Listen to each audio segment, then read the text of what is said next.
Taylor Caldwell.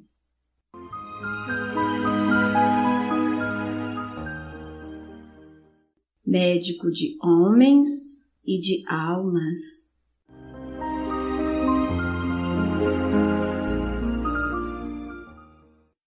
Terceira parte. Capítulo 42.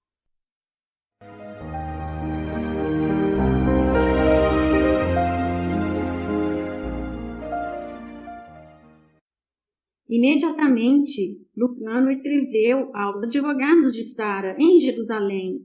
Disse a Arrié: deves partir pelo próximo navio, que chegará depois que minha carta alcance os advogados. Eu te acompanharia, pois isto é coisa muito cara para meu coração, mas tenho contrato de 2 meses com outro navio e não posso romper minha palavra. Mas talvez mais tarde irei encontrar-me contigo em Jerusalém. Arrié, porém, disse-lhe: não me peças que te deixe. Não tive muita experiência e quero ser teu assistente durante esses 2 meses. Lucano sorriu. Sabia que Arrié dera aquela desculpa para não se separar dele. Assim, Lucano concordou e Arrié, caminhando com a altivez e agilidade de um jovem que está libertado, foi com ele. Lucano, que se sentia como se um horrível abscesso tivesse sido finalmente lancetado nele, purificando-o, começou então a ensinar a Arrié sua antiga religião nas vigílias noturnas. Arrié fora educado indiferentemente na religião greco-romana da casa de seu primeiro senhor e depois em Tarso, por seus professores. Ouvia Lucano com a mais profunda atenção e fazia perguntas pertinentes.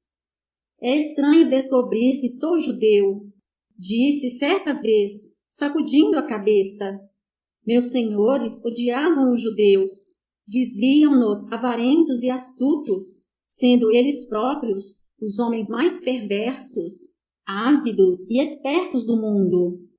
Meu primeiro senhor, em particular, não podia dormir por causa de seus planos, e jamais eu ouvi alegrar-se, a não ser quando tinha arruinado um outro homem. Quando Arrié andava, Lucano recordava o que Eleazar bar Salomão dissera de seu filho: ele é um jovem leão. Perguntou a Arrié sobre lembranças que pudesse ter do passado. Arrié franziu as sobrancelhas, tentando se lembrar. Disseram-me que eu tinha nascido em Samos e que por isso deram-me esse nome. Eu tinha 2 anos de idade quando fui comprado para ser um brinquedo nas mãos dos filhos do meu primeiro senhor. Fui comprado de um bloco de escravos. Isso é tudo quanto sei. Fez uma pausa e depois continuou. Tive um sonho que me perseguiu durante toda a minha infância e que às vezes ainda tenho. Eu estou num jardim grande e belo. Vejo colunas brancas, mas não vejo estátuas como mais tarde vi em outras casas. Tenho um cãozinho branco que é meu, muito belo e muito sossegado. Um jovem aparece no jardim, atira-me no ar e beija-me. Há uma jovenzinha também, com cabelo preto, que brinca comigo. Arrié passou a mão pela testa e ia cicatrizando. O sonho mistura-se. Era no mesmo dia ou em outro? Estou com 2 mocinhas no jardim, e elas correm e brincam comigo. O jardim está muito silencioso e muito brilhante ao sol. Meu cãozinho não está ali e eu sinto falta dele. De repente, 2 homens escuros, quase nus, aparecem. Olho para eles sem medo, embora não os reconheça, como reconheço os que me guardam. Eles atiram-se sobre as mocinhas e levantam em suas mãos algo que brilha ao sol. As mocinhas tombam de bruço. Eu rio e bato as mãos, pois penso que se trata de uma brincadeira. Então, sou agarrado por um dos homens que se movem como sombras. Uma mão é posta sobre a minha boca e eu começo a me sentir sufocado. Não posso respirar. Então algo preto tomba diante de meus olhos. Isso é tudo do que me recordo. Minha lembrança a seguir é de uma casa estranha, crueldade e pancadas. Quanto mais tarde foi isso, eu não saberia dizer. Deve ter sido um sonho, rematou Henriette, sacudindo a cabeça. Não, disse Lucano, não foi um sonho. Henriette mostrava um desejo intenso de tudo saber sobre a família, seu pai, sua irmã. Lucano jamais se cansava de falar em Sara. Uma vez, enquanto estava falando, percebeu que Henriette o contemplava com uma expressão impenetrável. Ela era a mais adorável, a mais doce e a mais bondosa das mulheres, disse ele numa voz que acreditava ser desapaixonada. Lucano bateu amistosamente no ombro de Henriette. Sinto-me como se fosse teu pai, disse, e na verdade podia ser meu filho, pois não sou jovem. Sentia-se confortado. Pintou para Henriette um pequeno retrato de Sara.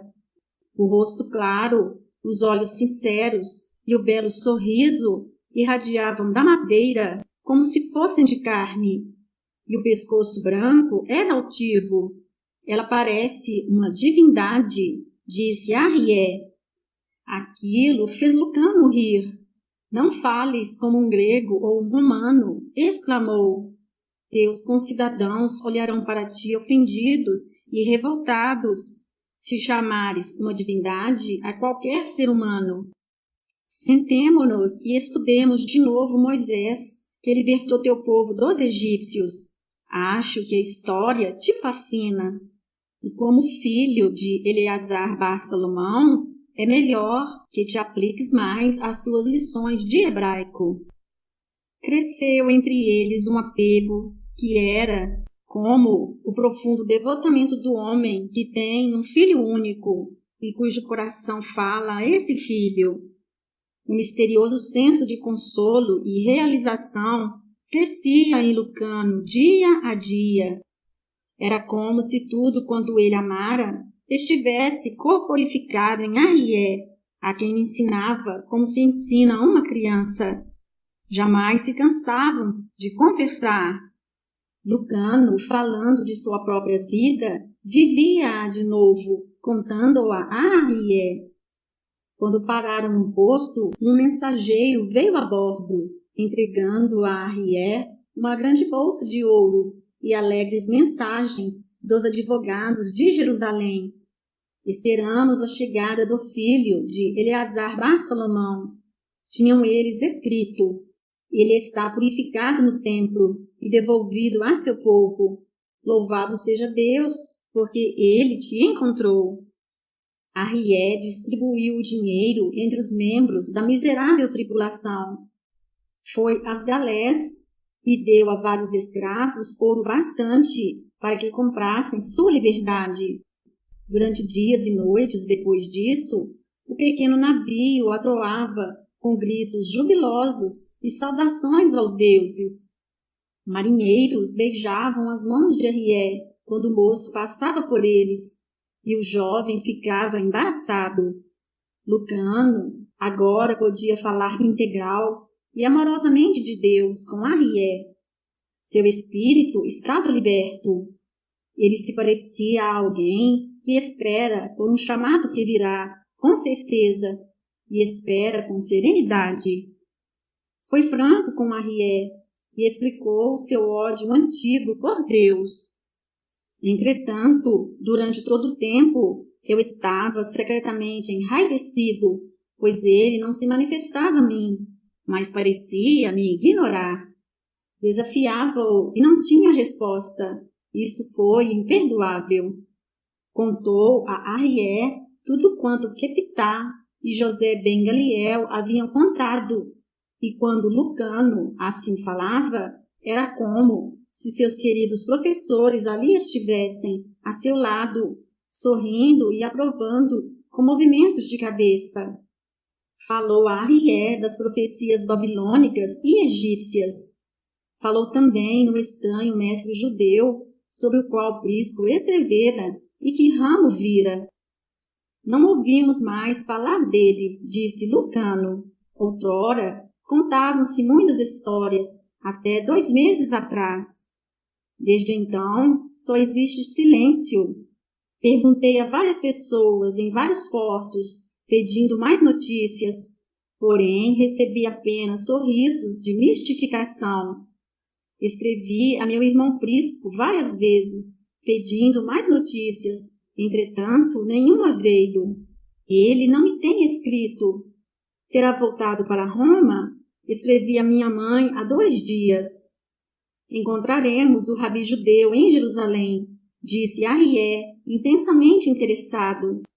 Ele invade meus pensamentos, repete-me de novo a profecia de Isaías. Quando encontravam uma pequena sinagoga judaica nos portos, Lucano levava Arrié a visitá-la, mas não podiam penetrar além do pátio dos gentios. Compreendo que não me possa aproximar do Santo dos Santos enquanto não for purificado, dizia Arrié, olhando em derredor com curiosidade. Mas por que proíbem os gentios de entrar? Deus é o Deus de todos os homens. Meu povo deve ser uma raça orgulhosa e obstinada.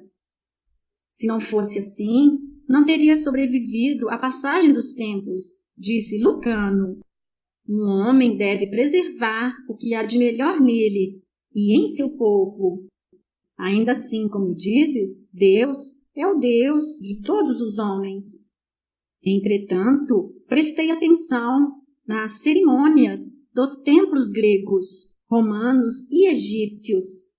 Apenas os sacerdotes, os eleitos, podem partilhar dos mistérios. Apenas os sacerdotes bebem os vinhos dos sacrifícios e comem os animais sacrificados. Há coisas que devem ser afastadas dos vulgares e dos estúpidos, pois eles podem corromper. Os sacerdotes ordenados abençoam e realizam seus atos, mas deve-se recordar que para isso foram ordenados. Meu povo é um povo sacerdotal, dizia Arrié, e só tem ordenado que os homens amem-se mutuamente e façam-se mutuamente justiça, não como assunto filosófico, mas como ato de fé. É um mandamento estranho. Contemplou Lucano com movimento solene de cabeça. Tocou com a mão o ombro do outro. Sim, ele te chamou. Um grande temporal armou-se certa noite e o navio foi forçado a recolher-se a um pequeno porto, que já estava repleto de navios, que para ali tinham corrido diante do mugido do vento e do assalto das vagas. Quando o dia amanheceu, incendiando o céu, o mar ainda estava tumultuoso e os navios maltratados oscilavam em seu ancoradouro e receavam partir de novo. Lucano e Arrié estavam de pé no convés agitado de sua embarcação e viam que seu vizinho mais próximo era um navio magnificente de esplêndida madeira. Suas velas forradas jaziam como montanhas de seda lustrosa no convés. O comandante era aparentemente homem sem prosápia, embora estivesse agora andando de cá para lá, com expressão preocupada, e os 2 amigos viram-no morder os lábios. É um navio particular, o brinquedo de algum homem muito rico, disse Lucano. Fez sinal ao comandante, que veio relutantemente até a amurada de seu navio, incrustado com ébano, madrepérola e dourado. O médico reparou que o navio não tinha figura de proa representando uma cabeça de mulher ou uma sereia. Há alguma coisa que não vai bem a bordo? Indagou Lucano em grego. O capitão sacudiu a cabeça. Lucano tentou o aramaico, e o capitão fez ansioso sinal afirmativo, respondendo: sim, há algo que vai muito mal. Meu glorioso senhor, o dono deste navio, e olhou em derredor com orgulho, está de cama, doente. Nosso médico morreu ontem à noite no temporal. Foi atirado contra uma parede e teve a cabeça esmagada. Que doença tem teu senhor? Quem sabe? Há mais de 2 meses está assim deitado, como quem foi tomado de doença mortal. É de Jerusalém. Seu médico era muito famoso.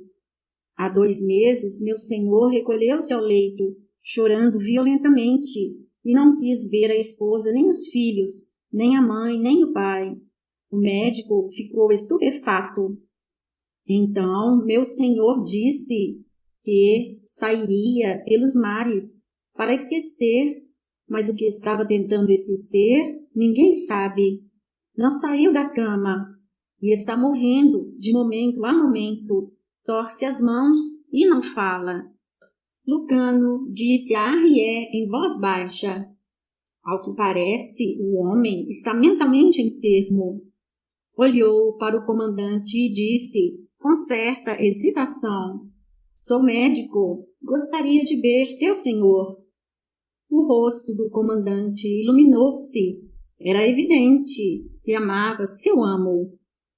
Espera, senhor, eu arranjarei para receber-vos a bordo, pois receio verdadeiramente que a morte se esteja aproximando.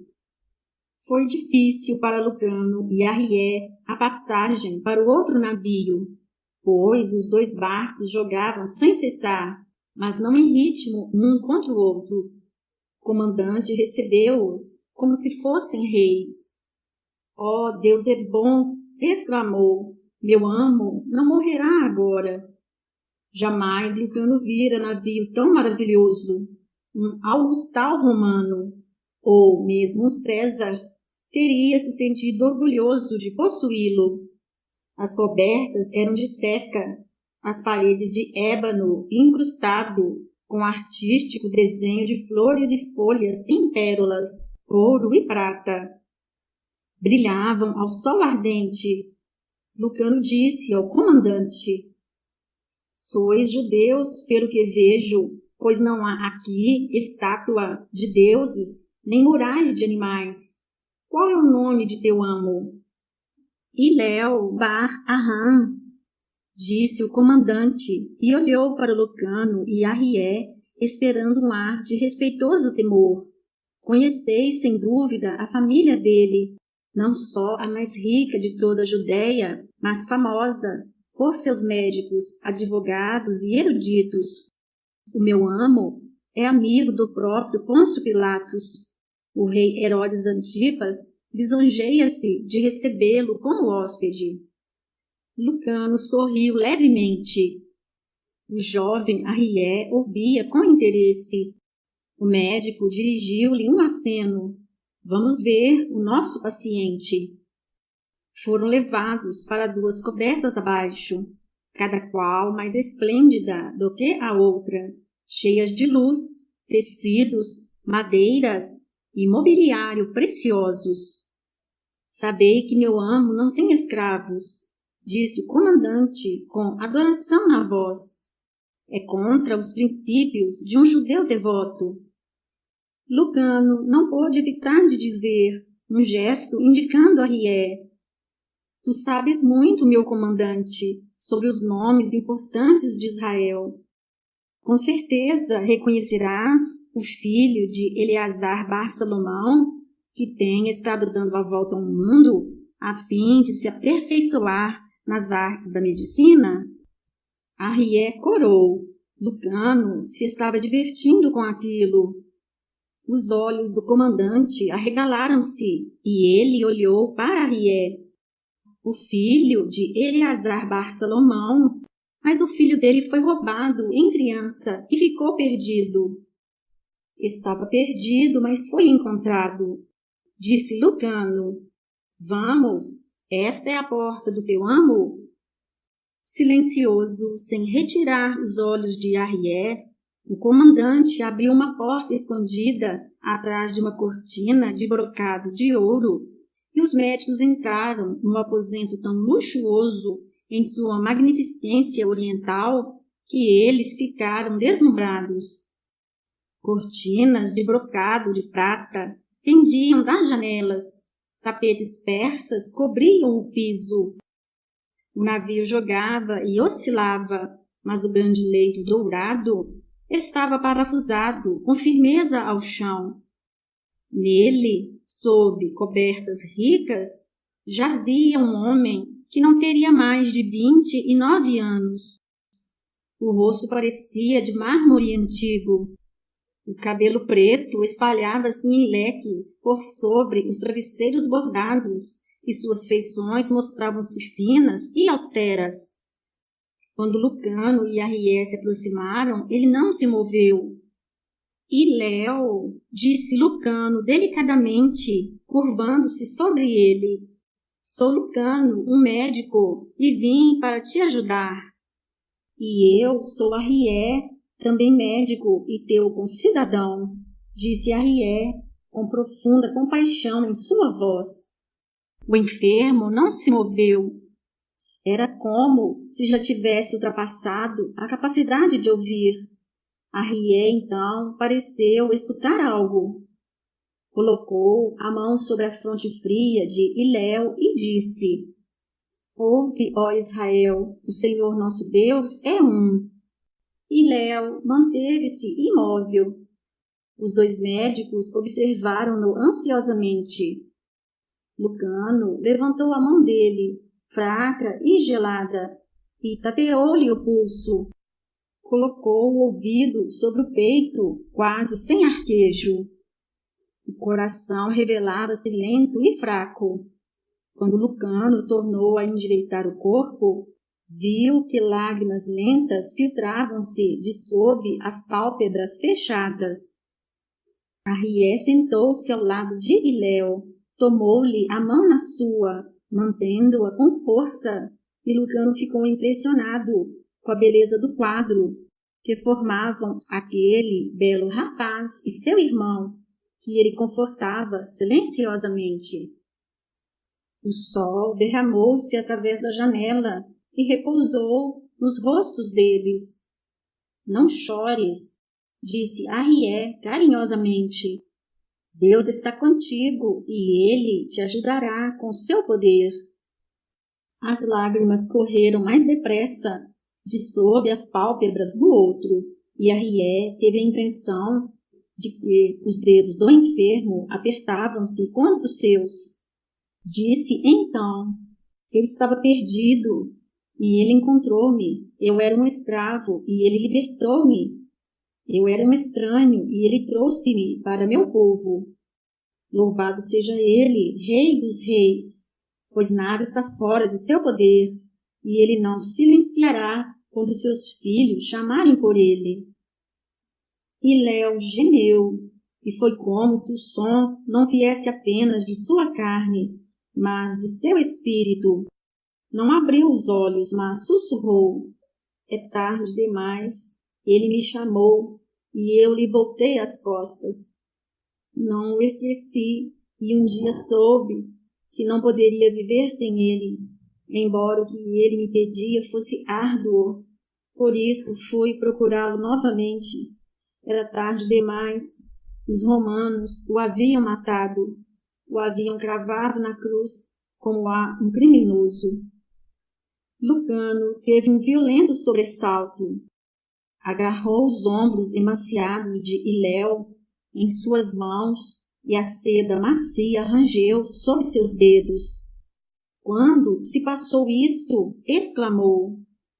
Durante alguns momentos, Léo não respondeu, e foi como se tivesse tombado no sono da morte. Então disse baixinho: Foi na Páscoa, quando a terra escureceu. Lucano sentou-se abruptamente. Seu coração estava saltando, e havia em seus ouvidos um som trovejante. Apertou a mão contra eles, a fim de aclará-los. Depois de alguns instantes, estendeu mecanicamente a mão para seu estojo e tirou dali um frasco que continha um estimulante.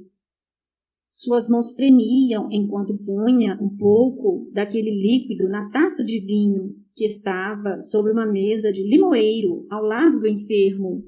Levou a taça aos lábios de Iléu e exclamou peremptoriamente: Bebe isto, então deve contar-nos, pois essa é a história que temos estado a procurar.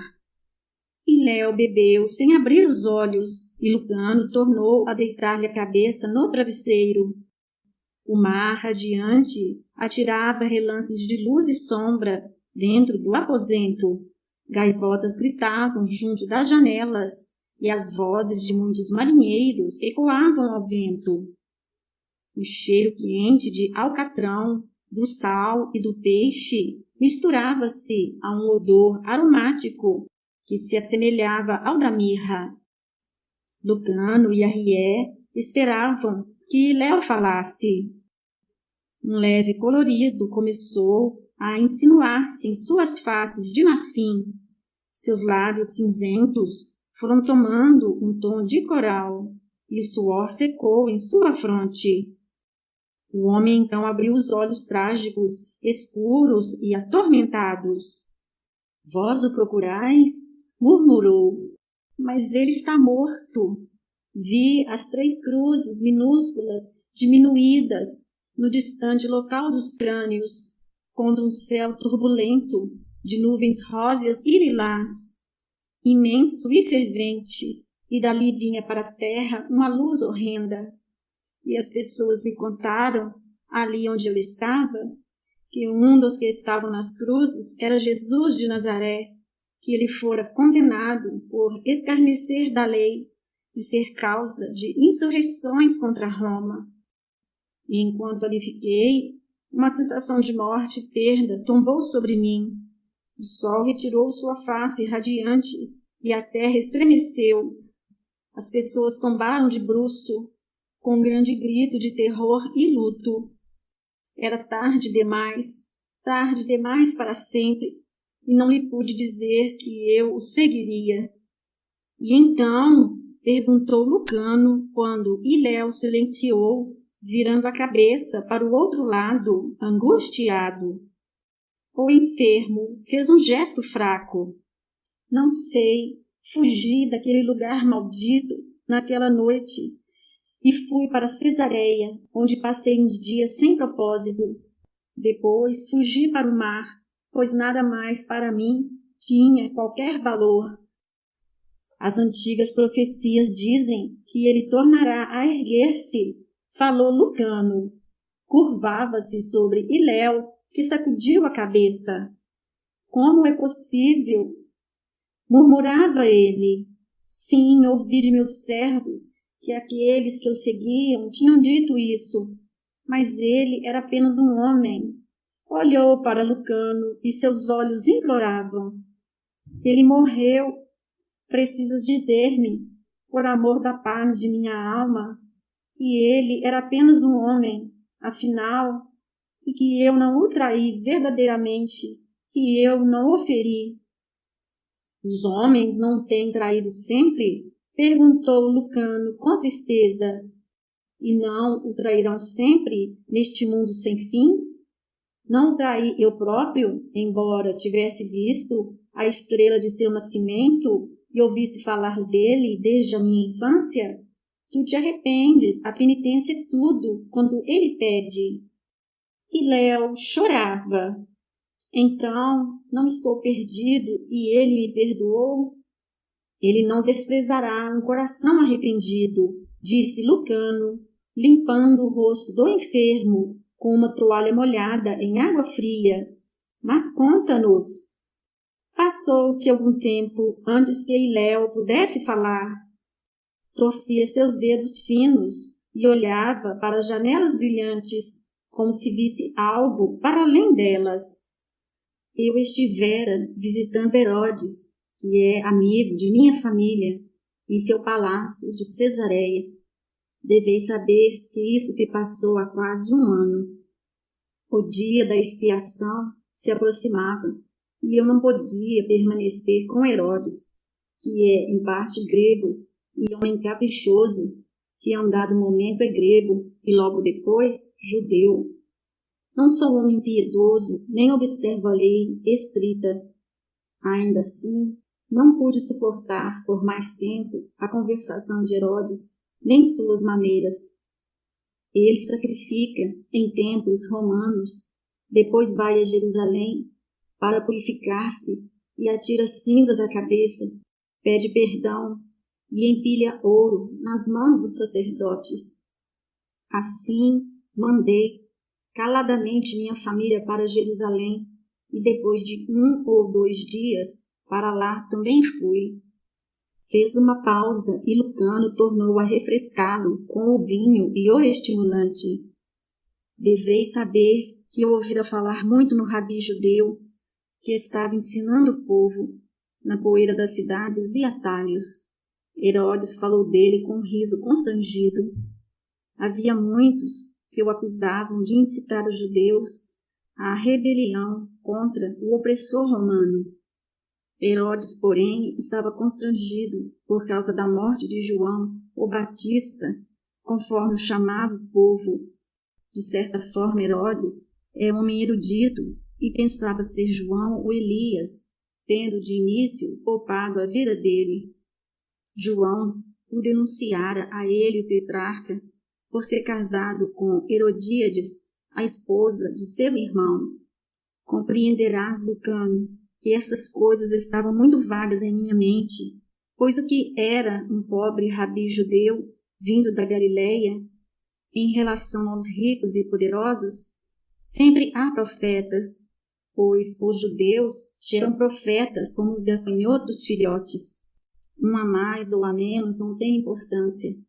Eu nem sequer teria dado atenção àquela história se Herodes não me tivesse parecido caprichoso e perturbado de uma forma pouco comum e não se tornasse imprevisível e selvagem desde que mandara executar João. Compreende-se que Herodes pudesse ter esquecido João, como se esquece um sonho violentamente colorido depois de certo tempo, se aquele rabi judeu não tivesse aparecido na trilha dos passos do outro. Herodes disse-me que João lhe falara dele. Então contou-se que o rabi estava realizando grandes milagres e todo o palácio ecoava com as notícias. Dizia-se que ele era o Messias. O estranho é que só os escravos e os miseráveis libertos é que falavam dele com tal expressiva paixão e excitamento. Mas os governantes ouvem o que dizem os escravos, e assim os boatos sobre o Messias chegaram aos ouvidos de Herodes, e ele ficou fora de si. Lucano enxugou o rosto do homem. Arrié conservava-se em silêncio, e Léo não largara a mão dele. Estava quente aquele dia em que deixei Herodes e guiei minha biga, rodeado de meus servos, a cavalo e a pé.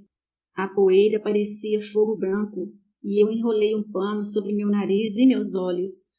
Então, à beira da estrada, vi um pequeno grupo de homens sentados em pedras, sobre a terra, junto de uma pequena aldeia, e crianças que timidamente se aproximavam deles. Por que parei?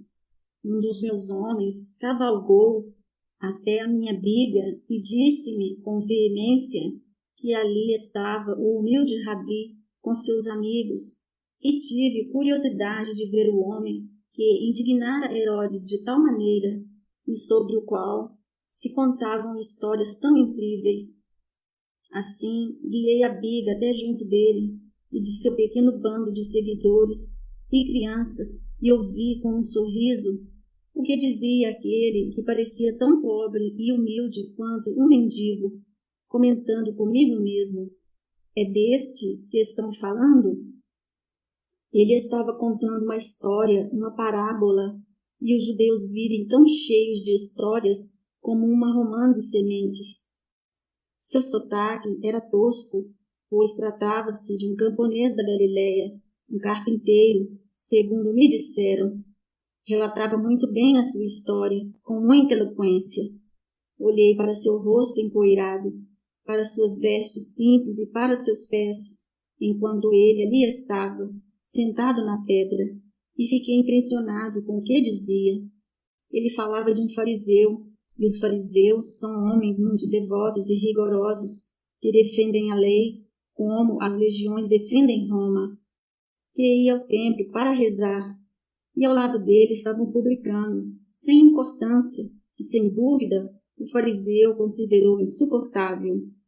E o fariseu, melindrado e contrariado com a presença do publicano, puxou a ponta de seu turbante sobre o nariz, para não ser ofendido pela proximidade do outro e pela sua mesquinha ocupação.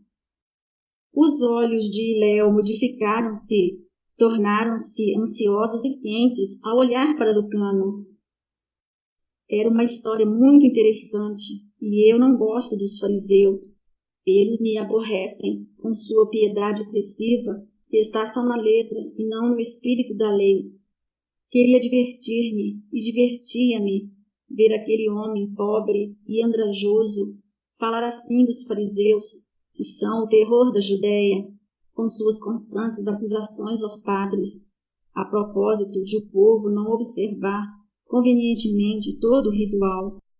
São cansativos e perigosos aqueles fariseus, sempre farejando heresia. O enfermo arquejou um pouco e mais uma vez Lucano o refrescou. Ele recostou-se em seus travesseiros e seus olhos fizeram-se sonhadores. Uma história excelente. O rabi disse que o fariseu rezava a Deus dizendo: Graças, Senhor, pois não sou como os outros homens, adúlteros, ávidos, injustos e nada sabendo sobre a tua lei. Não sou como esse miserável publicano, que não deveria profanar teu templo com a sua presença. Eu jejuo em todos os jejuns e pago escrupulosamente os dízimos. E o fariseu estava muito contente consigo mesmo.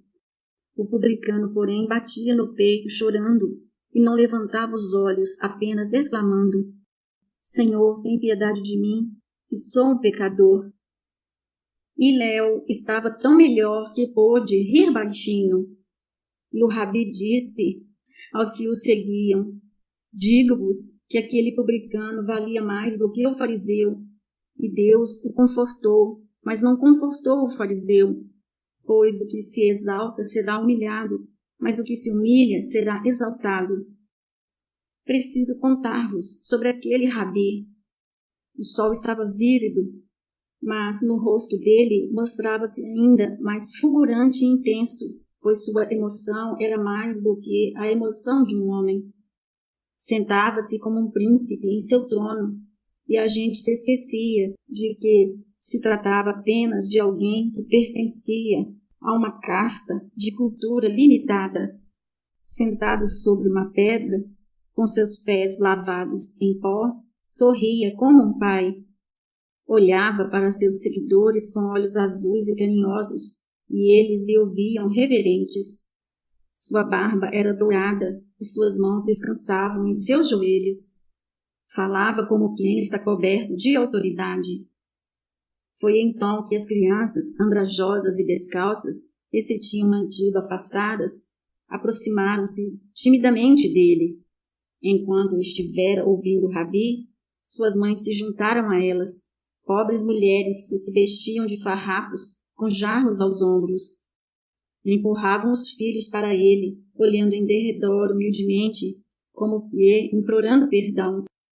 E seus seguidores disseram: Não perturbeis o mestre, e levai daqui vossos filhos, pois ele está cansado e não deve ser interrompido quando fala com sua sabedoria. E Léo suspirou profundamente e fechou os olhos. Mas o rabi chamou as crianças, abriu-lhe os braços e disse aos seus seguidores: Deixai vir a mim as criancinhas e não as censureis, pois destes pequeninos é o reino dos céus. e as crianças rodearam-no, subiram-lhe ao colo, envolveram-lhe o pescoço com os braços, rindo e beijando-o. E ele as mantinha contra seu corpo. E eu vos juro que tornei a emocionar-me, pois sou pai e conheço a doçura dos beijos do amor das crianças. O Rabi disse a seus seguidores: quem não receber o reino de Deus como uma criancinha, não entrará para além de suas portas. E Léo abriu os olhos, que estavam de novo atormentados. Compreendi o Rabi, embora antes jamais tivesse compreendido. Desci de minha biga, aproximei-me dele, e meus servos disseram ao povo que abrisse passagem para mim. Ele observava-me, enquanto eu ia chegando, e sorria-me, como a um irmão que reconhecesse, e esperava.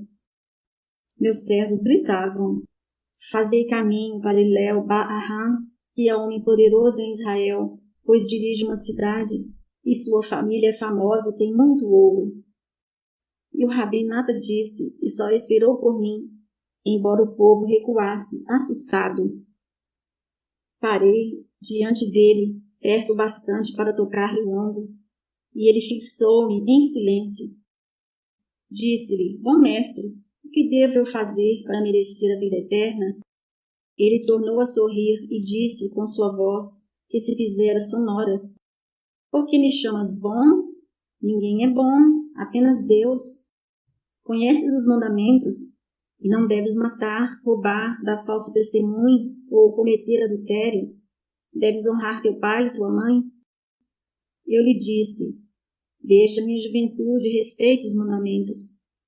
Ele ficou silencioso por tanto tempo que eu pensei ter sido dispensado de ali ficar, isso da parte dele, um pobre rabi ignorante, com seu sotaque vulgar. Então ele levantou os olhos e disse-me em tom meditativo: falta-te uma coisa, vendes o que tens, pois és rico, e dá o resultado aos pobres, então terás os tesouros do céu. E Léo ergueu-se em seus travesseiros e olhou para Lucano, os olhos implorantes. Médico, compreendes quanto aquilo era incrível? Por que teria ele de pedir-me que também fosse mendigo? Lucano olhou para o oceano, que podia ver através da janela, e disse baixinho: ele pede a cada homem que lhe entregue o que mais ama no mundo, e é evidente que tu colocavas teu dinheiro acima de todas as coisas. E Léo gemeu e tornou-se a deitar. É verdade, agora compreendo. Afastei-me dele horrorizado. Ele viu minha agitação e disse-me muito suavemente, em voz baixa: vem, segue-me. E Léo passou a mão pelo rosto e pedia-me que o seguisse, que me tornasse um de seus seguidores sem lar, a mim e Léo Ba-Arã. Disse-lhe que aquilo era loucura. Então ele voltou-se para seus seguidores e disse muito tristemente: como é difícil aos ricos entrarem no reino do céu. E levantou-se. Começou a falar de novo para os que o rodeavam, e eu voltei para minha biga e me afastei dali. Lucano e Arrié não falaram, e Léo olhava de um para o outro, suplicante. Fui educado em Atenas e em Roma. Sou homem de erudição, de poder, influência e fortuna. Sou um homem do mundo. Sou Eléu Ba-Arã, e ele me pedira o impossível. Compreendo quanto aquilo te deve ter parecido incrível, disse Lucano com um suspiro, pois eu próprio não o censurei e odiei quando ele levou a querida de meu coração e não jurei vingar-me dele. Tu não sabias que ele toma apenas para dar, priva e logo oferece seu conforto, cega para que possamos ver a sua luz? Quem sou eu para censurar-te, Léo? Indicou Arrié com um gesto da mão. Quem pode conhecer os mistérios de Deus? E ele entregou este jovem em minhas mãos, depois de mais de 20 anos de procura, e agora sei que quando ele me deu Arrié, foi para me libertar de meu ódio e levar-me para ele. E Léo fixou os olhos em Lucano, viu como Arrié encostava a cabeça ao ombro do amigo e dizia: abençoados somos nós, pois ele nos visitou. Lucano estendeu sua mão a Iléu. Vejo bem que nunca o esqueceste, que ele está em tua vida e em teus sonhos, que não poderias fugir dele. Repousa, consola-te, pois sofrestes muito, e ele te perdoou, e apenas pede que tu o sigas e jamais o deixes. Vem conosco para Israel, onde nós o encontraremos outra vez, porque, com toda certeza, ele não está morto, mas vive. Fim do capítulo. Minha alma glorifica o Senhor. Meu espírito se alegra em Deus, meu Salvador, pois atentou para a humildade da sua serva. De agora em diante, todas as gerações me chamarão bem-aventurada.